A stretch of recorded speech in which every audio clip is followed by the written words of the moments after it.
की चाल 5 kilometre per hour है, नाव जाने व वापस आने में 18 घंटे लेती है, तो नदी की चौड़ाई क्या है? तो आपको बतानी है कि नदी की जो चौड़ाई है, नदी की जो लंबाई है वो कितनी है। नाव गई और नाव वापस आई, तो नाव ने जितनी दूरी तय की वह दूरी क्या हो जाएगी? नदी की चौड़ाई हो जाएगी। भाई जितनी नदी की चौड़ाई है नाव उतनी दूर तक जाएगी और उतनी दूर तक वापस आएगी। ऐसा तो है नहीं कि वो कहीं और चली जाएगी। ठीक है, तो हमें सीधा सीधा क्या निकालना है? डिस्टेंस निकालनी है। क्या निकालना है? डिस्टेंस। तो लो जी नदी बना देते हैं।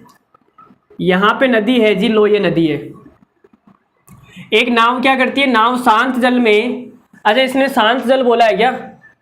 और धारा की चाल 5 किलोमीटर प्रति घंटा है। ठीक है जी, तो नाव की जो चाल है x वो आपको दे रखा है 9 kilometre per hour, 9 kilometre per hour.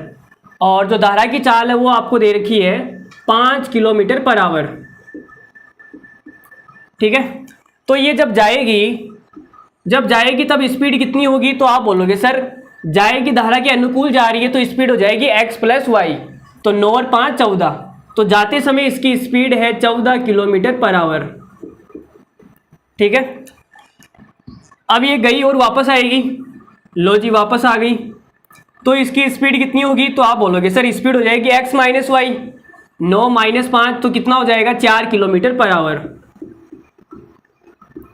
लो जी, धारा के अनुकूल जाती है तब स्पीड x प्लस वाई, धारा के विपरीत आती है तो 4 kilometre per hour x minus Y.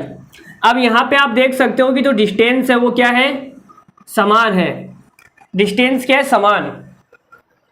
सही बोल रहा हूँ मैं, डिस्टेंस समान ही है ना? हाँ डिस्टेंस समान है।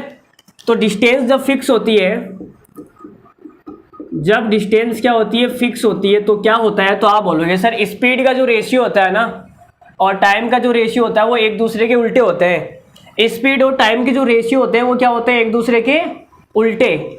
उल्टा उल्टी समझते हो? तो यहाँ पे स्पीड का कितना है? आप बोलोगे 14 और 4। जो स्पीड है वो है 14 और 4, तो टाइम कितना हो जाएगा? उल्टा। तो आप बोलोगे सर 4 और 14, तो 4 और 14 कितना हो गया? टोटल टाइम हो गया 18, और 18 की वैल्यू सवाल में दे रखी है 18 घंटे, मतलब कि 1 की वैल्यू आएगी 1 घंटा, तो 4 की वैल्यू आ जाएगी 4 घंटे और 14 की वैल्यू आ जाएगी 14 घंटे।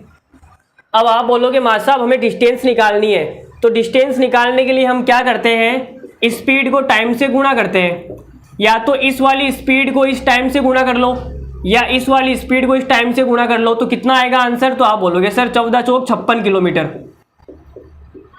या फिर इससे करोगे तो भी 56 किलोमीटर। तो हमारा इस सवाल का आंसर है 56 किलोमीटर, राइट आंसर।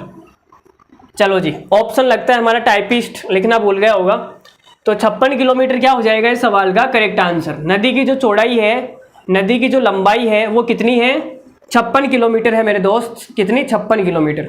ठीक है, तो चलो आगे बढ़ते हैं। इस सवाल को करने का एक फॉर्मूला भी होता है, लेकिन उस सवाल को ना फॉर्मूले से नहीं करेंगे हम।